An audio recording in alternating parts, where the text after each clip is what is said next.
내가 지혜 있는 자들의 지혜를 멸하고 총명한 자들의 총명을 폐하리라 하였으니 지혜 있는 자가 어디 있느냐? 선비가 어디 있느냐? 이 세대의 비언론가가 어디 있느냐? 하나님께서 이 세상의 지혜를 미련하게 하신 것이 아니냐?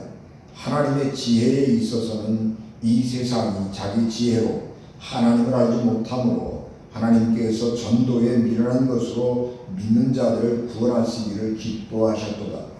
유대인은 표적을 구하고 헬라인은 지혜를 찾으나 우리는 십자가에 못 박힌 그리스도를 전하니 유대인에게는 거리끼는 것이요 이방인에게는 미련한 것이로되 오직 부르심을 받은 자들에게는 유대인이나 헬라인이나 그리스도는 하나님의 능력이요 하나님의 지혜니라. 하나님의 어리석음이 사람보다 지혜롭고 하나님의 약하심이 사람보다 강하니라. 아멘. 기도하겠습니다. 은혜가 충만하신 하나님, 연약한 저희를 위해 은혜를 더하여 주시되 특별히 유일한 종위에 성령을 더하여 주셔서 생명의 양식으로 풍성하게 하시고 이 부족한 종이 이 시간 전하는 하나님의 말씀으로 영혼들이 살아나고 생수가 강같이 흐르게 하옵소서. 예수님 이름으로 기도하옵나이다. 아멘. 한 시대를 한마디로 정의한다고 하는 것은 쉬운 일이 아니지만 불가능한 것도 아닙니다. 그것은 그 시대를 특징 짓는 정신이 있기 때문에 그렇습니다. 우리가 지나간 세기를 한마디로 요약을 한다면 산업혁명 후에 자본주의가 싹을 틔우던 19세기 시대정신을 한마디로 표현하면 착취라고 할 수 있습니다. 그것은 자본가들이 자기의 이익을 고도화하기 위해서 임금 노동자들을 착취했기 때문입니다. 산업혁명 이후에 영국에서 방직기계가 발명되었는데 기계가 발명됨으로 해서 기계가 일을 하고 사람들이 기계의 보조 역할을 하게 됩니다. 그러면서 크게 기술이 필요한 것도 아니고 크게 힘쓸 일도 없어지게 된 것입니다. 그렇기 때문에 자본가들은 이익을 극대화하기 위해서 인건비가 비싼 어른을 노동자로 채용하는 것이 아니고 인건비가 싸고 부려먹기도 쉬운 아이들을 노동자로 채용을 했습니다. 그래서 아이들은 공장에 가서 12시간, 16시간 이렇게 일을 하는데 어른들은 일자리가 없어가지고 길거리를 방황하거나 술이 취해서 살아가는 그런 사람들이 굉장히 많이 있었고, 웨슬리 목사님이 영국에서 복음을 전하고 다니던 때에 그런 사회였습니다. 그래서 복음을 전하고 그분들을 변화시켜서 영국 사회를 변화시켰습니다.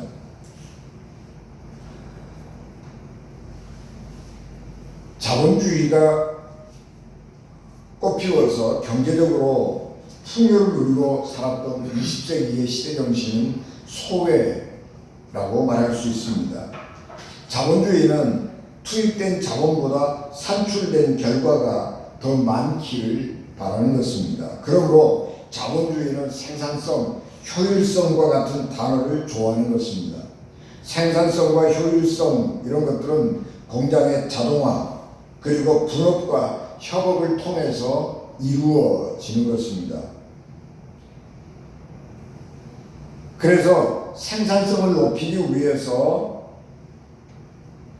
공장은 기계와 자동화를 도입을 하게 되는 것이고 사람들을 그 기계의 부속품처럼 활용을 하게 됩니다. 그래서 그 결과 사람들은 내가 누구인지를 돌아볼 겨를이 없이 바쁘게 살아가기 때문에 자기 자신으로부터 소외가 되어서 살아갔고 다른 사람들하고 밀접한 관계를 맺고 살아갈 수가 없었기 때문에 사람들로부터 소외를 느끼고 살았습니다.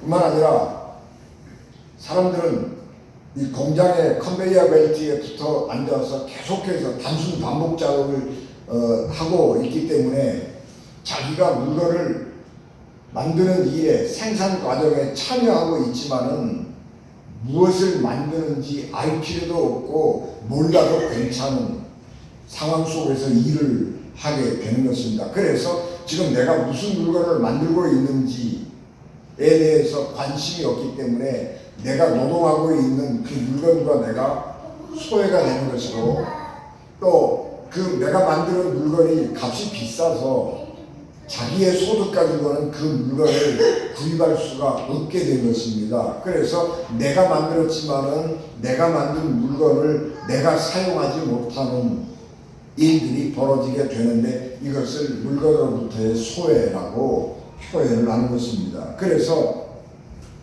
20세기의 전체적인 시대 정신은 소외라고 말할 수 있습니다.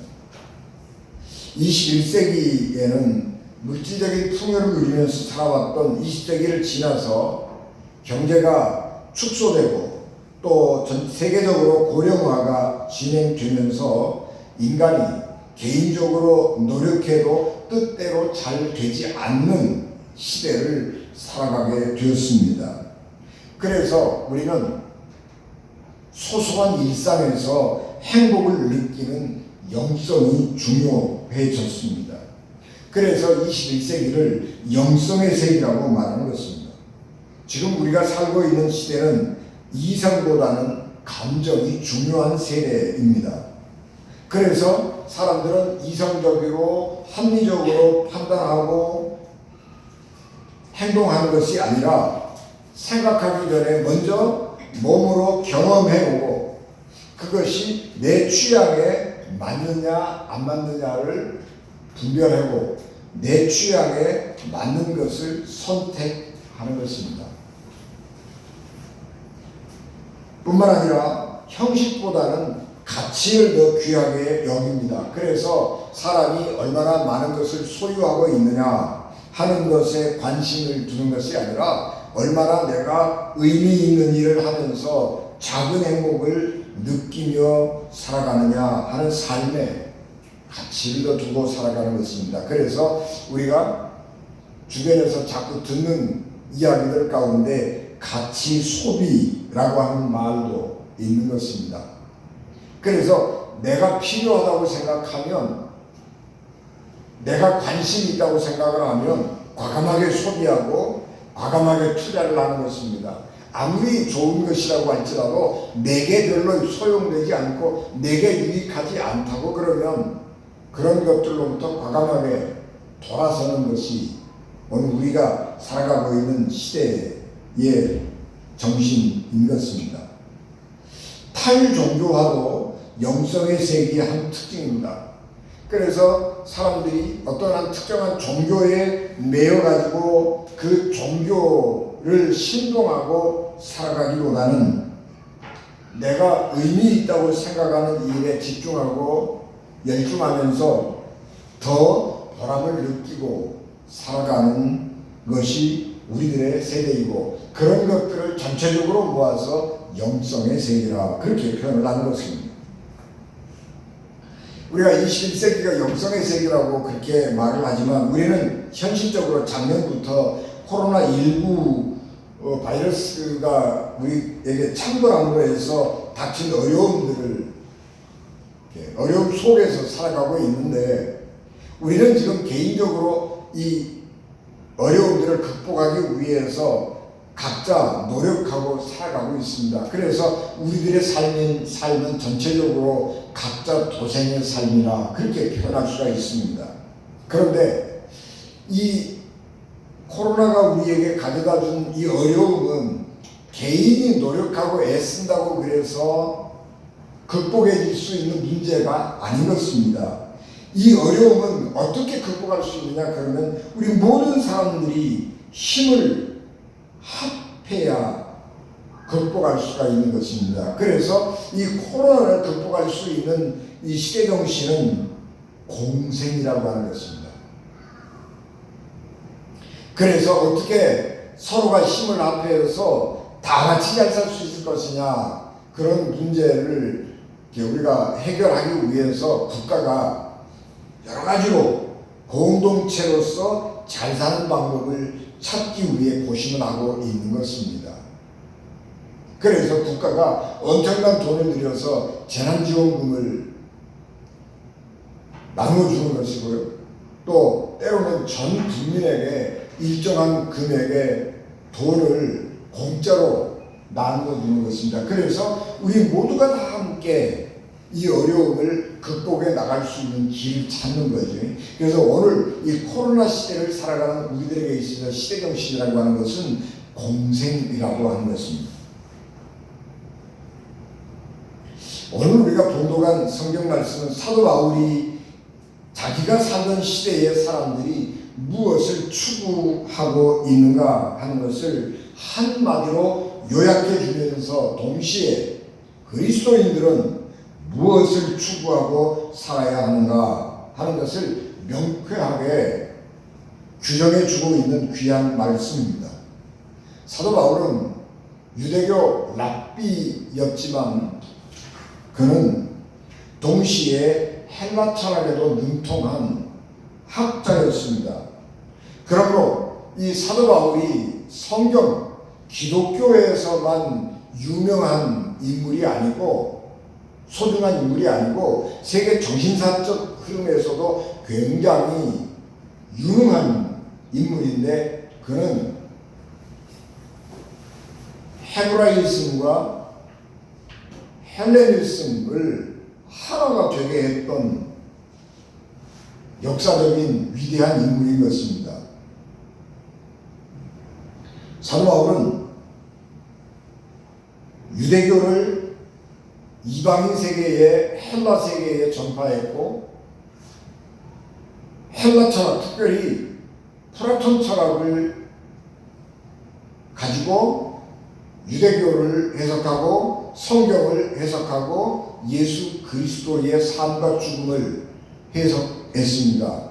그래서 물론 바울 시대에는 이것을 헬레니즘이라고 말하기는 조금 어렵습니다. 헬레니즘이라고 하는 것은 이 그리스의 철학과 문화를 알렉산더가 점령을 하면서 오리엔트 문화, 이 동방의 문화를 가지고 왔죠. 그래서 그리스 문화와 동방의 문화가 혼합이 되어서 이루어진 것이 헬레니즘이기 때문에 사도 바울이 헤브라이즘과 헬레니즘을 융합했다 그렇게 말하기는 어렵지만 헬레니즘의 근본이 되는 그리스 철학하고 유대인들이 가졌던 유일신 사상하고를 융합해내었던 최초의 사람이기 때문에 그는 후대에 헬레니즘과 헤브라이즘을 통합한 사람이다. 그런 평가를 듣게 되는 것입니다.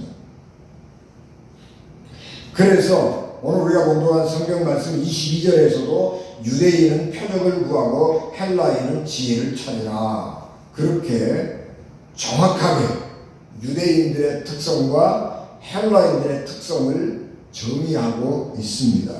사도 바울이 살던 시대에 유대인들의 시대정신은 표적이었고 그리스 철학자들의 시대정신은 지혜였다는 것입니다. 유대인들은 유일신 하나님을 믿는 믿음을 가지고 살면서 하나님이 자신들과 함께 하신다고 하는 사실을 믿었습니다.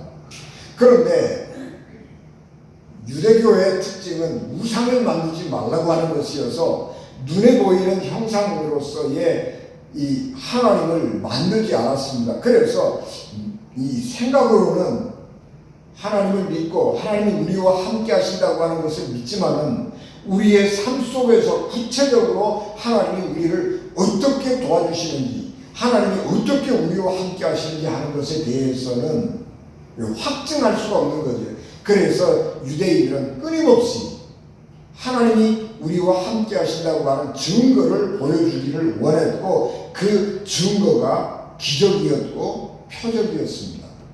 그래서 유대인들은 하나님을 믿으면서도 하나님에게 끊임없이 표적을 구했고 표적이 있는 곳에 초능력적인 어떤 기적이 역사가 있는 곳에 하나님이 함께 하신다고 믿었던 것입니다. 하나님께서는 이스라엘 백성들과 함께 살고 계시다고 하는 것을 보여주기 위해서 성막을 만드셨는데, 이스라엘 백성들은 광야에 머무르며 만들었던 성막은 하나님께서 이스라엘 백성 한가운데 임재해 계신다고 하는 것을 상징하는 것을 가시적으로 보여주는 일이었음에도 불구하고, 또 솔로몬은 성막을 본따서 성전을 짓고 하나님이 예루살렘 시온산에 계시다고 하는 것을 상징적으로 보여주었음에도 불구하고, 그것만으로 하나님이 우리와 함께 하신다고 하는 사실을 확신하기에는 부족한 것이었습니다. 그래서 끊임없이 증거를 요구했고 기적과 표적을 요구했습니다. 사도 바울이 보기에 표적을 끊임없이 구하는 것은 믿음 없음을 나타내는 증거일 뿐이었습니다. 하나님의 살아계심을 믿고 하나님께서 이 세상을 창조하셨다는 것을 믿는 사람에게 하나님이 지금 나와 함께 하신다고 하는 사실, 그리고 그분이 나를 도와주신다고 하는 이 사실에 대한 증거는 필요하지 않는 것입니다. 믿음 하나 가지면 충분한 것입니다. 그리스도인들의 믿음이란 이미 하나님의 살아계심을 경험한 사람들이기 때문입니다. 삶은 신비이기 때문에 지금 우리가 살고 있는 것 자체가 하나님이 우리와 함께 하신다는 증거인 것입니다. 한편 그리스 사람들은 철학에 심취했는데 그것은 인간의 이성을 믿었기 때문입니다.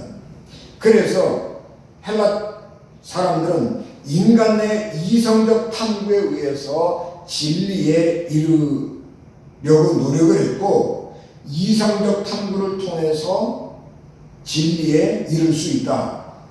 다시 말하면 신들의 세계에 접근할 수 있다 라고 믿은 것입니다. 종교적으로 유대교와 헬라 철학은 달랐습니다. 유대인들은 하나님께서 우리에게 오셔서 자기를 보여주실 때에, 하나님께서 자기 자신을 우리에게 계시해서 나타내 주실 때에 인간은 하나님이 우리에게 보여주시는 것만큼만 하나님에 대해서 알 수 있다, 그렇게 믿었습니다. 그런데 헬라 사람들은 인간의 이성적 탐구에 의해서 신에게 이를 수 있다고 믿은 것입니다.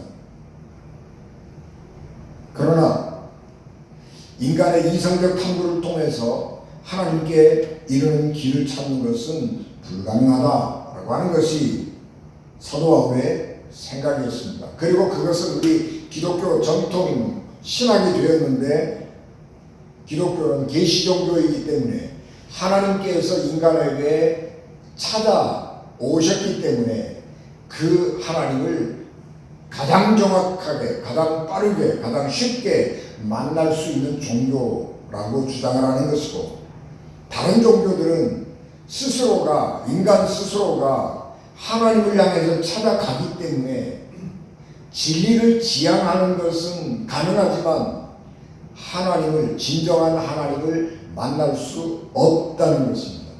그래서 인간의 지혜로는 하나님에게 이를 수 없다라고 가르치는 것입니다.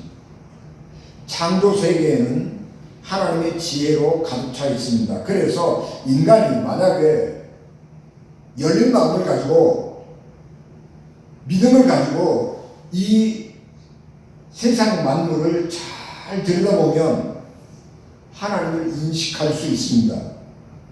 그런데 인간은 하나님의 천지창조 세계 속에서 하나님을 찾으려 하지 않았는데, 이는 하나님을 창조주로 인정하지 않았기 때문입니다.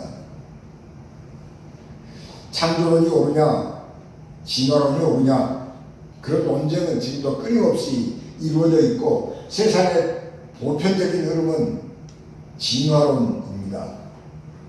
창조론은 교회에서나 가르치는 것이고 과학적인 근거를 제시하기가 어렵기 때문에 미국에서도 창조론은 가르치지 않습니다. 이게 너무 편협하다 그래서 창조론도 가르쳐야 된다 그렇게 우리 기독교계에서 주장을 해서 미국의 일부 주에서는 진화론과 함께 창조론을 가르치고 있기는 하지만 보편적인 생명의 근거로서 타당성을 그렇게 확보하지 못하고 있습니다. 그렇기 때문에 우리는 더욱더 창조론에 대해서 신뢰하지 않는 것이 사회적 흐름이고, 우리 그리스도인들도 이 창조론과 진화론 사이에서 어느 것이 옳은 거야 그런 혼란을 갖기도 합니다. 그러나 우리가 하나님께서 이 세상을 창조하셨다라고 하는 믿음을 가지고 이 세상을 바라보면 이 세상 속에서 도처에 숨겨져 있는 하나님의 솜씨를 발견할 수 있는 것이고, 하나님이 천지를 창조하셨습니다 라고 하는 믿음을 근거로 해서 우리는 이 세상에 존재하는 모든 생명들을 귀하게 여기고 존중할 수 있는 근거를 찾을 수 있게 되는 것입니다.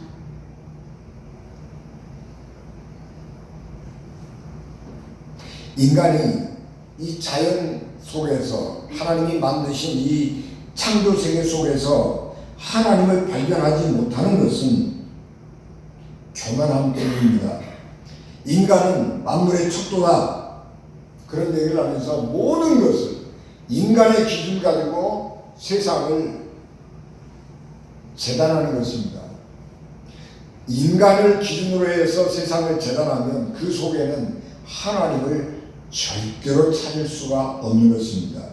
그래서 인간은 스스로 교만해졌습니다. 그래서 하나님의 지혜를 알지 못할 뿐만 아니라 하나님은 스스로 교만해진 그 인간의 지혜를 물리치는 것이고, 스스로 교만해진 인간을 죄인이라고 정죄한 것입니다.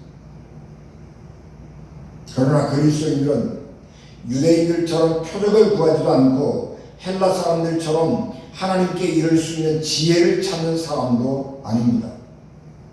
그리스도인은 십자가에 달려 죽으시고 부활하신 예수님이 하나님의 아들이고 이 세상을 구원할 메시아라고 하는 사실을 믿고 그 사실을 전하는 사람입니다. 예수님은 인간의 죄와 어려움을 해결해 주시기 위해서 이 세상에 오신 하나님의 아들입니다.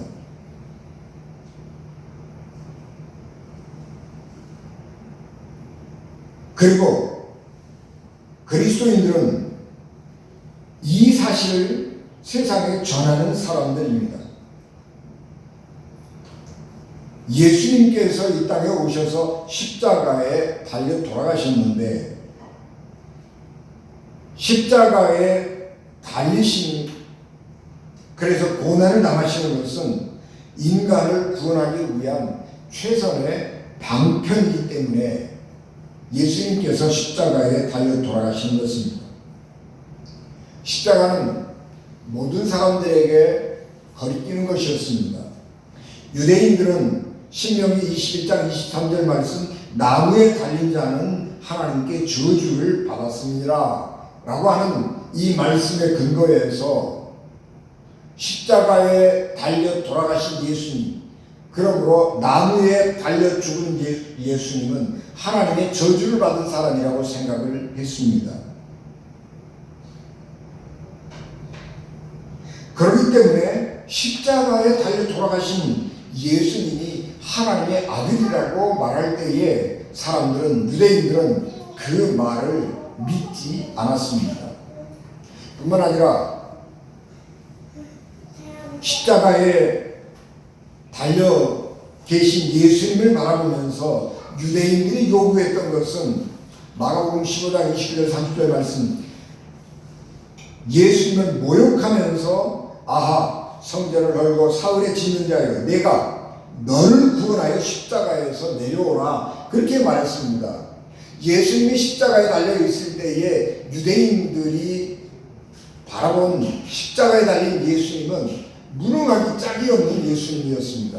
살아 계실 때에는 기적도 행하고, 그래서 많은 사람들이 혹시 저희가 하나님의 아들이 아닌가 그런 생각을 했고, 표적을 구하고 이적을 구하는 사람들, 저런 정도의 이적과 기적을 행할 수 있는 사람이라고 하면 하나님의 아들 아니고 불가능할 텐데, 그러면서 예수님이 하나님의 아들인가 그런 궁금증을 가지고 예수님을 지켜보았는데, 십자가에 맥없이 매달려 있는 모습을 볼 때에 예수님은 무능하기 짝이 없는 분이었고, 십자가는 예수님의 그 무능력을 입증하는 것입니다. 그래서 사람들이 십자가에 매달려 있는 예수님을 바라보면서 너 그전에 그렇게 큰 소리 빵빵 치고 그러더니 다른 사람들에게 네가 구원을 받았다 그러고 다른 사람들에게는 여전히 구원을 선포했는데 너는 거기서 네 스스로가 구원할 수 있는 능력이 없느냐? 그 십자가에서 뛰어내려와서 너를 구원하고 네가 그렇게 능력이 있다고 하는 것을 우리에게 입증해 보아라. 그렇게 조롱하면서 예수님을 바라보고 십자가 밑을 지나갔던 것입니다. 유대인들이 보기에 십자가에 달려 돌아가신 예수님은 우리 주변에서 평범하게 만날 수 있는 필부에 불과했습니다.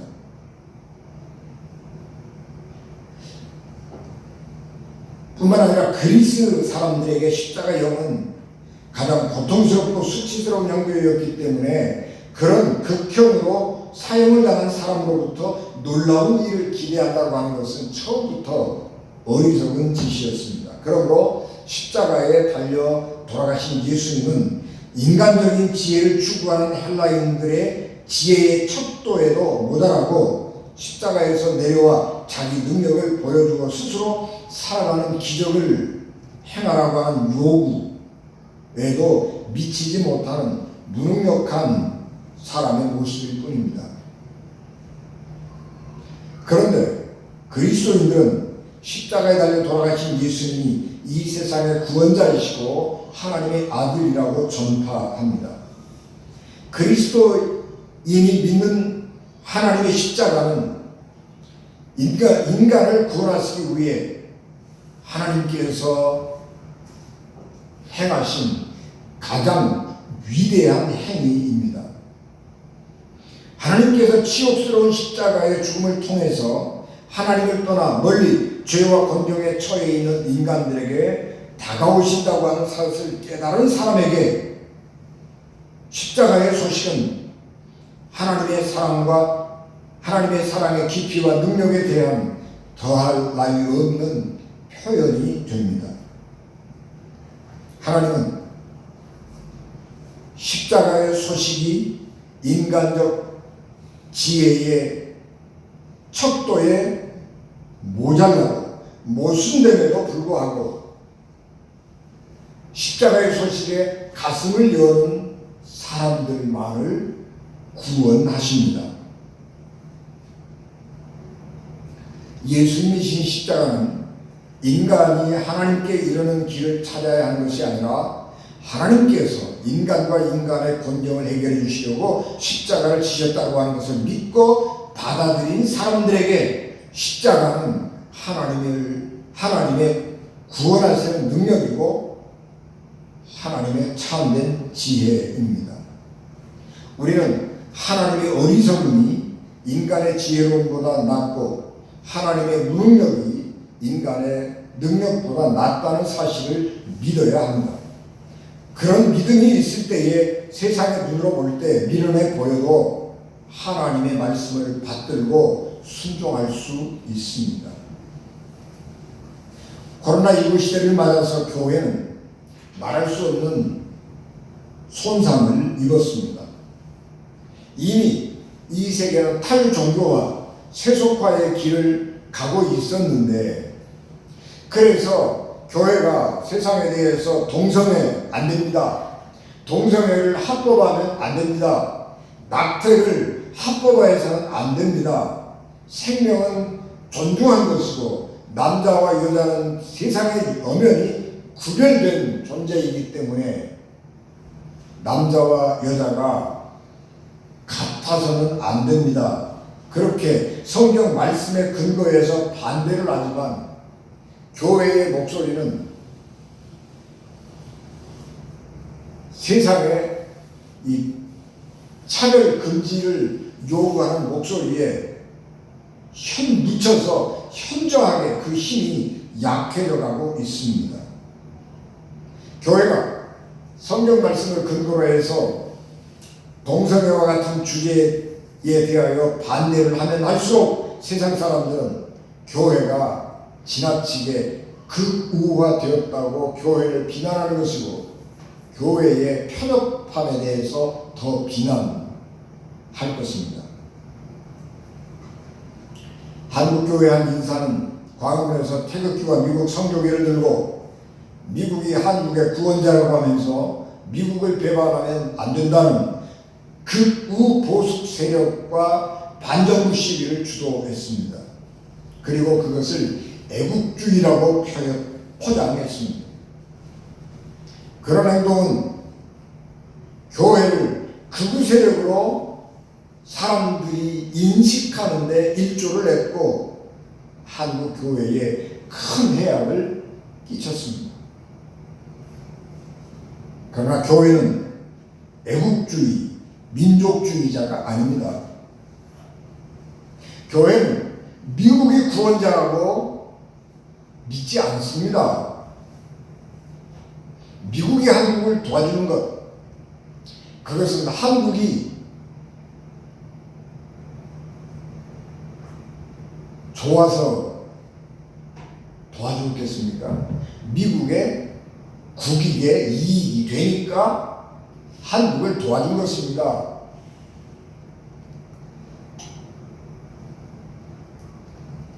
(6.25) 전쟁이 일어나는 것도 에치슨 라인이라고 그래서 한국 방위 안 해도 된다고 생각하고 일본만 방어하면 된다고 생각해서 방어 전선을 일본으로 물려버렸잖아요. 그게 전쟁 발발의 한 원인이 되는 것입니다. 여러분, 우리가 남북으로 이렇게 갈라졌는데요, 한국은 남북으로 갈라질 이유가 없는 나라입니다. 독일이 갈라지는 것은 패전국이기 때문에 갈라지는 거예요. 전쟁을 일으켰고 그리고 그 전쟁에서 패했기 때문에 벌로 동서로 가는 것입니다. 한국은 제2차 세계대전의 참전국도 아니고,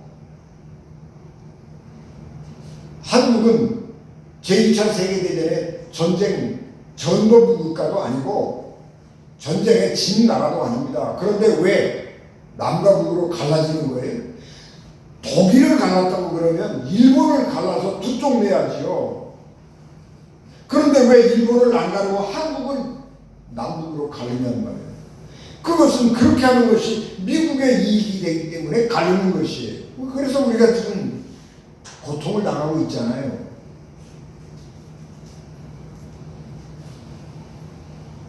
미국이 구원자가 아니라고요. 극우 보수 세력들이 한미동맹이 깨지면 나라가 곧 망할 것처럼, 북한이 그냥 그만 쳐내려와가지고 김정은이한테 잡혀먹을 것처럼 그렇게 공포스럽게 얘기를 하지만, 여러분, 국력이 50배 차이 나는데, 국민소득이 17배 차이 나는데 그 나라하고 대한민국하고 전쟁해가지고 북한이 한국을 삼키겠어요? 말도 안 되는 거라고요.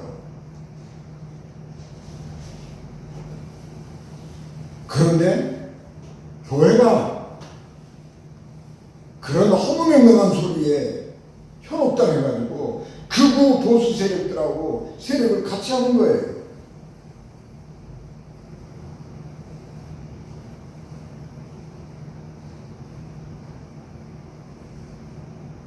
교회는, 그리고 우리 그리스도인들은 예수 그리스도만이 이 세상의 구원자이시고, 예수께서 가셨던 그 길을 갈 때에 세상에 하나님의 나라가 건설된다고 하는 것을 믿고 선포하는 사람들입니다. 그리스도인의 정체성은 오늘 우리 코로나 시대를 살아가는 이 어려운 시대에 그리스도인들의 정체성은 예수 그리스도께서 왜 십자가에 달려 돌아가셨는지를 이해하고 예수님의 길을 따라가는 데 있는 것입니다. 그리스도인들이 사회의 문제에 무관심해서는 안 되지요. 관심 가져야 되는 것입니다. 그러나 우리의 본질, 그리스도의 길을 따르는 우리의 정체성을 버리고 그렇게 허무맹랑한 내에 현혹되어서 빠져가서는 안 되는 것입니다.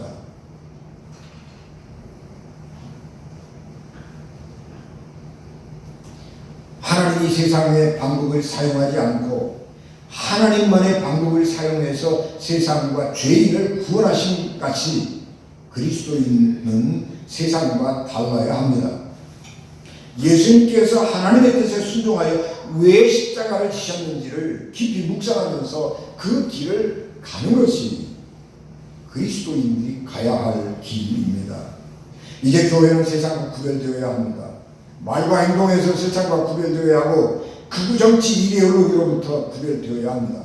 오직 하나님의 마음에 합한 자로 다시 이 세상 앞에 서야 하는 것입니다. 오직 십자가를 신 예수님을 바라보면서 십자가를 통해서 세상을 구원하시려는 하나님의 지혜를 따라야 합니다. 그 길이 십자가의 길처럼 험할지라도 그 길로 그리스도인들이 갈 때에 세상은 희망이 생기고 구원의 소망은 보이기 시작합니다. 그리스도인들은 그리스도인답게 살아야 합니다. 그것이 이 세상 한복판에 살고 있는 우리의 정체성이고 이 시대에서 그리스도인들이 가져야 할 시대 정신인 것입니다. 십자가를 깊이 묵상하면서 하나님의 지혜를 깨달으시기를 주 예수 그리스도의 이름으로 축복합니다. 기도하겠습니다.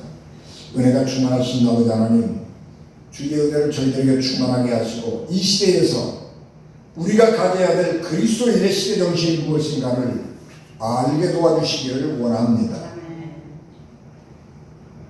천진한 시대 정신을 갖지 말게 도와주시옵시고 하나님의 지혜에 맞지 않은 시대 정신 갖지 말게 도와주시고 하나님 말씀에 합당하고 십자가를 지고 하나님의 뜻에 순종했던 예수 그리스도의 마음을, 그 믿음을 우리도 본받고 따라가서 이 어두운 세상에 진리의 빛을 비추는 하나님의 사람들, 그리고 하나님의 교회 되게 도와주시옵소서. 예수 그리스도 이름으로 기도하옵나이다. 아멘. 지금은 교회의 머리가 되시며 길이요 진리요 생명이 되셔서 우리를 하나님 나라로 인도하시는 예수 그리스도의 은혜와 죄인들을 구원하시고 자기 아들을 십자가에 버리신 하나님 아버지의 극진하신 사랑하십니다. 성령님의 감동, 가와 역사, 위로 교통, 내게 주관하시니 피값으로 세우신 우리 은진 교회와 예배를 바쳐 돌아가는 사랑하는 성도들 심령과 가정과 기업과 어린 자녀들 위해 지금부터 영원히 함께 하시기를 간절히 축원하옵나이다. 아멘.